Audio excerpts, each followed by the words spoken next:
السلام علیکم ورحمۃ اللہ وبرکاتہ۔ وعلیکم السلام۔ ماشاءاللہ بڑی کامیابی کے ساتھ یہ پروگرام اپنے اختتام کو پہنچا۔ تمام حضرات قابل مبارکباد ہیں، خاص طور پر جو ذمہ داران حضرات ہیں، معاونین ہیں، معلمین ہیں اور ہمارے طلباء طالبات بھی قابل مبارکباد ہیں، جنہوں نے محنت کر کے بہت اچھا نتیجہ ہم لوگوں کے سامنے پیش کیا۔ اور خاص طور پر ہمارے معاشرے میں طلباء یا عورت یہ تعلیم کے معاملے میں پیچھے رہ جاتی ہے، لیکن اسلام نے اس کو پیچھے نہیں رکھا ہے۔ یہ ہم لوگوں کی کجی اور کمی ہے کہ ہم لوگ اپنی عورت کو پیچھے رکھتے ہیں۔ سیرت کا مطالعہ کریں گے تو میدان جنگ میں بھی آپ کو عورت نظر آئے گی، اور ظاہر سی بات ہے کہ پہلا مدرسہ ماں کی گود بتایا گیا ہے۔ اگر ماں پڑھی ہوئی ہوگی تو بچے بھی پڑھیں گے۔ اس لیے کہا جاتا ہے کہ مرد پڑھا تو فرد پڑھا، اور عورت پڑھی تو پورا خاندان پڑھا۔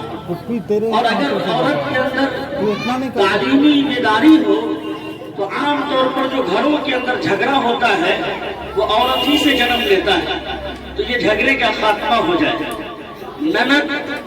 نند گند، اگر نند پڑھی ہوئی نہیں ہے تو ایک گند بن جاتی ہے، بتایا جاتا ہے۔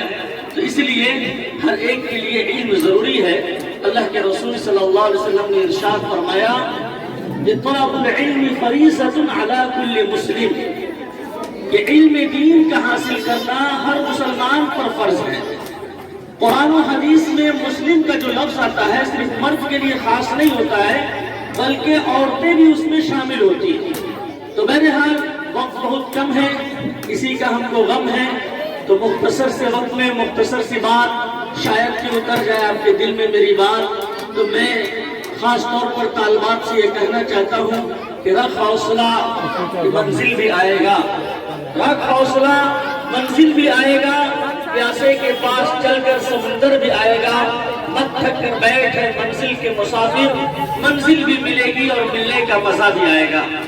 اور ایک شعر یہ ہے کہ مہکتا رہتا ہے دل کا جہان بیٹی سے۔